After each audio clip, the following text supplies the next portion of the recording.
What is going on, guys? Welcome back to the Real Highlights Podcast. Let's get right into it. Saturday, September 5th, Toronto taking the win against the Boston Celtics. It tied up 2-2. That would be their second win in a row. Obviously, Boston took the last game. OG Anunoby hit that crazy shot. Tatum at 24 and 10. Not much happened other than Kemba Walker dribbled through the whole defense and hit the Daniel Tyson. Yeah, Anunoby hit that. Denver tied it up 1-1. They won by 9. Jokic had 26, 18, 4, 3 blocks. Murray had 27 points. Gary Harris having a good game for like the first time in a while. He's been injured quite a bit the past few years. Sunday, September 6th, Milwaukee Bucks beat the Heat by 3 points in OT. Middleton 36, 8, 2. Giannis 19 points in 11 minutes. And then he hurt his ankle, and he is also out today. So I expect Miami to close that game out. Lakers tying up 1-1 against the Houston Rockets. LeBron 28, 11, 9, 4, 2. Anthony Davis 34, 10, 4, and 1 block. Kyle Kuzma 13 points. Rondo had 10 points, 3 rebounds, 9 assists, 5 steals. That's Rondo. And yesterday, Monday, September 7th, Boston won by like 20. Jaylen Brown had a bounce back game. He had 27. No one did anything for Toronto. And you had the LA Clippers versus the Denver Nuggets. LA Clippers, Patrick Beverley had 7 points, 3 for 6. Paul George had 32, 4 for 2. Kawhi had 23, 14, 6, 9 for 19. Not a great game for Kawhi, but they won. Jokic had 32, 12, 8, and no one else did anything. Actually, Michael Porter Jr. had 18 and 10. And today, you have Miami versus Milwaukee. Expect Miami to close the series out, especially if Giannis not playing. And you have LeBron's Lakers. I expect them to win, but I could totally be wrong. Houston could take a 2-1 lead, which would give them a huge advantage. I do expect the Lakers to win the series, and they'll end up playing the Clippers in the conference finals, who I also expect to win their series. But I could be totally wrong with that. I mean, not really, actually. And I also expect the Celtics to close it out. So you're going to have a Celtics-Miami conference finals, which I don't think anyone was expecting, and it's going to be a great conference finals. You also have LA versus LA. That's what everyone wanted. That's going to be a great series as well. What else is going on?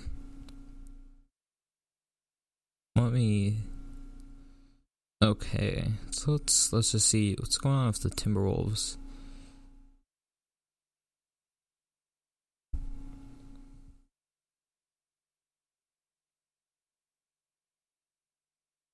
So currently, the Wolves, we have the number 1 pick. Mock drafts have us picking Anthony Edwards, but there is trade rumors coming.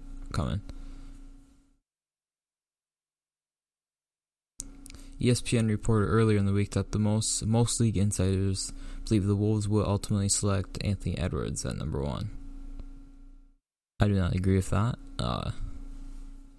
Gerson Rosas gave an interview to The Athletic and describes his draft strategy. In short, it's the best player available mode. Even starting that, it doesn't matter if it happens to be a good point guard or big. Also, he covered the possibility on the Wolves attempting to trade that pick to squeeze as much value as possible out of landing number 1 selection in the lottery.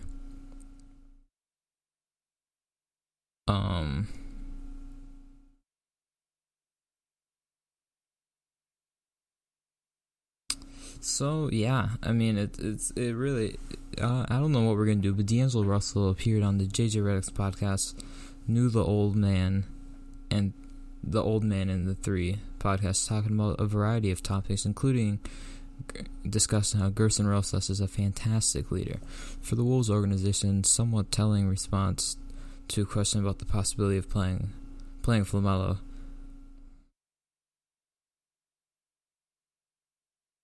But yeah, I do think we're gonna ultimately end up trading the pick or drafting Anthony Edwards and end up trading him. But I could totally be wrong. We could end up keeping him, which would be surprising. But you never know.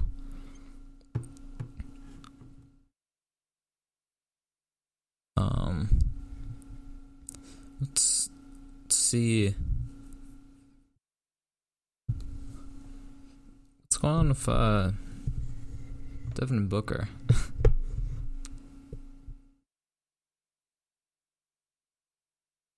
Apparently people are mad about his 2K21 rating. I am too. I think D'Lo's is really bad too. He's only an 84, but it's whatever.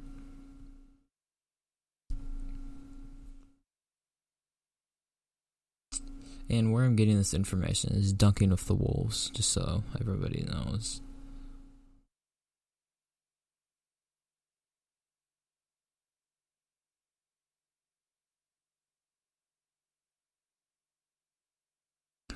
So at the 42-minute mark of the JJ Redick podcast, D'Angelo Russell was asked, would you be excited to play for LaMelo Ball? Of course. Of course it is tops on many analysis, draft board, but duplicates much of the same skill as D'Angelo. And D'Angelo's response was, I wouldn't mind it, honestly. If that's what it was, that's what they see in the future, man. I've got so many situations I'd attack it like any other. So that doesn't give much. But I mean, that asking that question would be like if you were asked Towns, how would you feel if we drafted James Wiseman?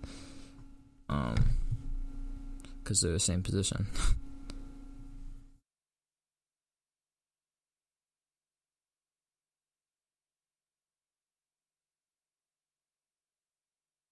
Gordon Hayward is gonna rejoin the Celtics at some point. His ankle is finally healed, so he has left his house and his family, and he's back in the bubble. And he will be rejoining them in the conference finals. It's interesting because the Celtics have been playing great without Gordon Hayward, but he's good. You may want him. I mean, he will help you get a ring. When everyone's playing bad, he will play good. And Westbrook has been playing horrible in recent games. I don't know what is going on with him. He has not been himself since those MVP years. His numbers have gotten worse in every way, and he's been super inefficient, turning the ball over. Also, in that Celtics game where they took the 3-2 lead, they held the Raptors to 11 points in the first quarter, which is just insane. And Ibaka is likely to be out in Game 6. And NBA will allow staff to bring family members into the bubble. That's new. That was not supposed to happen at all, but it's whatever.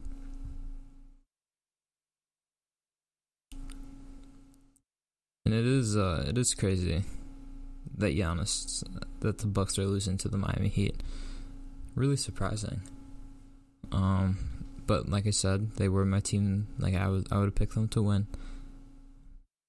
So, I mean, that's great. So I'm looking at this list on Bleacher Report for the riskiest free agents there is to sign, and I'm just gonna see if I agree with it. So you have Fred VanVleet.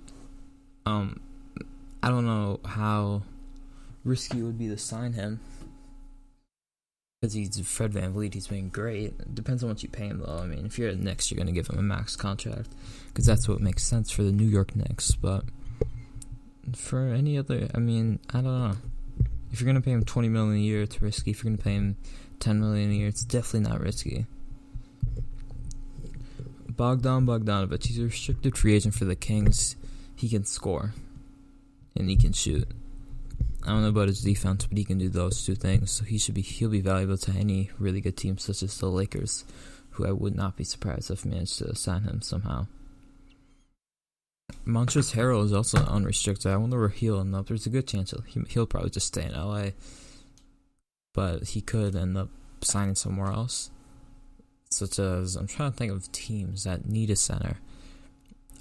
Houston would be really interesting. He can't shoot it very well, but Houston would be like, he's small, he's shorter, he can run the floor, so he can play defense. So it could be an interesting piece for the Rockets to sign. especially if the Lakers. Or never mind, he's on the Clippers. Christian Wood, who is putting up great numbers after the Pistons traded Andre Drummond, he'll be an unrestricted free agent. So I wonder where he'll end up. He'll end up getting good money. He's one of my favorite players. He's one of my favorite young guys. He could end up being really good. Hassan Whiteside is unrestricted. I have no idea where he will end up, but he could end up on a team like the Lakers on a cheap deal, because that's what the Lakers do. They sign old guys who are out of their prime. Malik Beasley, the Timberwolves, is restricted. I bet we'll sign him back, but he could be using a trade for us. Bleacher Report also had another list. I'm going to search that up and find that real quick. So I'm on Bleacher Report here, and it's called the one blockbuster trade for every team's one blockbuster trade offer for every NBA team's top star. So let's get it's for Trae Young. Atlanta receives Ben Simmons and Philly receives Trae Young. That'd be really interesting. This makes sense for Philly because I think Trae Young is better than Simmons. That's a hot take. Many people will disagree with that. But this makes no sense for Atlanta. This is just dumb. You're going to have to intake more cap, and you're probably going to get a worse player for now and the long run. Celtics, Jason Tatum. Boston receives Zion. New Orleans receives Jason Tatum. This is really interesting because I can see this for both teams. I don't see this for both teams at all, and this will never happen. But, I don't know. Because Tatum for Zion, if I'm the Celtics, I wouldn't want to do this. If I'm New Orleans, I wouldn't want to do this. But I think they're both valued at around the same level, even though Tatum is a much better player right now. It's Zion. For Kevin Durant, Clippers would give up Paul George, and they get Kevin Durant in return. If I would do this if I'm the Clippers right away. You pair Kevin Durant with Kawhi, even if he's not the same after the injury. That's still insane. If I'm Brooklyn, I would not do this ever. Charlotte, Devontae Graham. Hornets receive Mike Conley, Ed Davis, Utah's first round pick, two Utah future first round picks. And Utah received Devontae Graham. Okay, so I see this. Devontae Graham, Cody Zeller, and Nicholas Batum. This is a good trade for Utah. They're going to have to take salary in, but you're going to get Devontae Graham, who can score, and he's young and on a cheaper contract. But you're going to get Nicholas Batum's contract, which is $27 million a year. It might be the last year of it, so you might get an expiring contract, which isn't the worst thing. Chicago Bulls, Zach LaVine. Chicago would receive Buddy Hield and Sacramento's 2020 first-round pick, and Sacramento receives Zach LaVine and Ryan Arcidiacono. This is a good trade for possibly both teams, especially if Buddy Hield being unhappy and LaVine. If LaVine doesn't like Chicago, I could see Sacramento pulling the trigger on this. Wouldn't be the worst deal. If I'm Chicago, I think I would do this to clear up cap. They gave LaVine that huge extension. They're already regretting it. Cleveland for Colin Sexton. Cleveland Cavaliers received Devontae Graham and a first-round pick. Hornets received Colin Sexton. I would not do this if I'm the Cavs. But I would do this if I'm the Hornets. Makes sense for the Hornets. Makes no sense for the Cavs. I don't see the point in trading Colin Sexton. He's a young guy. For Luka, which Dallas will never trade Luka, so this trade is dumb for Mavericks no matter what. The Mavericks would receive Ben Simmons and 4 first-round picks. This is dumb. I don't care. We're not even going to go over it. Blake Griffin. Julius Randle. Knicks receive Blake Griffin. So I would do this if I'm the Pistons. If I'm the Knicks, I wouldn't do this, but they're the Knicks, so they would do this. So this could totally happen for the Knicks, but definitely not. I mean, this could totally work for the Pistons, but the Knicks, it wouldn't work, but they're the Knicks, so they would do it. For Denver, Nikola Jokic. Nuggets would receive Domantas Sabonis, Malcolm Brogdon, and 2 first-round picks. And Indiana would receive Nikola Jokic and Gary Harris. So I wouldn't do this if I'm Denver.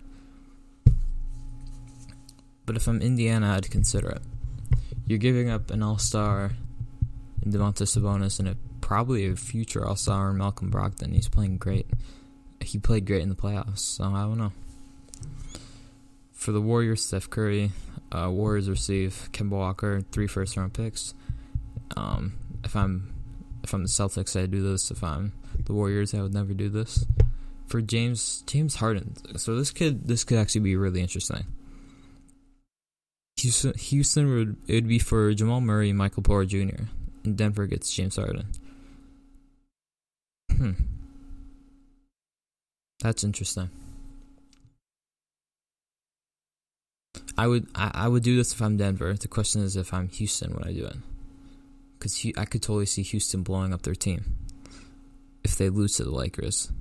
That's 6 years of no success. I mean, they'd probably fire Daryl Morey and D'Antoni. For the Sabonis, Indiana receives KP, and Dallas receives Sabonis. Dumb deal. Why would you do that if you're Dallas? For Kawhi, Clippers receive Jalen. Not even going to go over it. For LeBron, not going to go over it. Actually, I'm going to go over it. Spencer Dinwiddie, Karis LeVert, Jared Allen, 2 first-round picks for LeBron. Why would you do that if you're the Lakers? For John Moran, you get Shea, Terrence, and a first-round pick. You have to go with multiple first-round picks. Miami Heat, Jimmy Butler, Mike Conley, and Donovan Mitchell. And Utah receives Jimmy Butler and Kendrick Nunn. Why would you do this if you're the Jazz? This is the dumbest deal. Why would you give up Donovan Mitchell for an aging Jimmy Butler, who's still really good, by the way, because he just beat Giannis. But he's not going to be good in 5 years. He might, but Donovan Mitchell will be really, really good in 5 years. So, dumb deal. Done. Why would you ever do that? For Giannis, this one actually makes sense. If you're the Warriors, you give up Andrew Wiggins, your first-round pick, the Wolves' future first-round pick, and your other future first-round pick.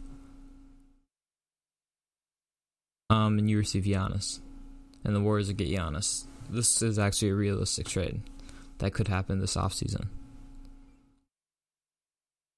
For Towns, the Wolves receive Al Horford and Matisse and 1, 2, 3, 4, 5 first-round picks. I would never do this. That's the dumbest deal. Dumbest deal ever. Why would you ever do that? Another one is Gordon Hayward for Towns. Why would you ever do that? That's another dumb deal. Zion. For Zion, New Orleans receives John Collins, DeAndre Hunter, and 4 first-round picks. If I'm Atlanta, I do this. If I'm New Orleans, I don't do this. Simple. Next, RJ Barrett, Jaren Jackson Jr. If I'm the Knicks, I do this. If I'm the Memphis Grizzlies, I don't do this. Why would I do that ever? Oklahoma for Chris Paul. Ooh. Utah gives up Mike Conley and a first-round pick for Chris Paul. Okay, I could totally see this happening. Because Mike Conley's going to be on an expiring deal. And Utah might want Chris Paul to pair with Donovan Mitchell. Okay, I've got to get through these quick because I got to go Aaron Gordon. Orlando receives James Johnson, Jarrett Culver. I would not do this from the Wolves. I would do this if I'm Orlando. Philly, Joel Embiid. Philly receives Bam Adebayo and Tyler Hero. Miami receives Joel Embiid. This makes completely sense for both teams. Suns, Devin Booker. Phoenix gets Dwayne Dedmon, Kevin Hunter, Cam Reddish, and 2 first-round picks. Atlanta gets Devin Booker. Makes sense for Atlanta. Doesn't make much sense for Phoenix. Wolves have more assets to give up. Portland, Damian Lillard. It's straight up Lillard for Ben Simmons. Would not do this if I'm Portland. Would do this if I'm Philly. Sacramento Kings, De'Aaron Fox. Sacramento receives Markelle Fultz, Jonathan Isaac. I would consider this for both teams. San Antonio, DeMar DeRozan, Frank Ntilikina, and a first-round pick. I think I might do this for both teams. Never mind. I'll do this if I'm San Antonio. Definitely not DeMar. Definitely not the Knicks though. But Knicks would do it. Siakam, Toronto receives Brandon Ingram, Nickeil Alexander-Walker, Josh Hart, Los Angeles Lakers first-round pick, and another first-round pick. And New Orleans receives Siakam. Would not do this if I'm New Orleans. Would do this if I'm Toronto. You get so many more assets. Donovan Mitchell. Kobe White and Wendell Carter. Nope, I would not do that. Bradley Beal. I'd get Malcolm Brogdon and Miles Turner for Bradley Beal and Thomas Bryant. That's interesting. You consider it if you're Indiana. Hope you guys enjoyed the podcast. If you did, make sure to subscribe. Leave a good review, 5 stars, and I'll see you in the next one.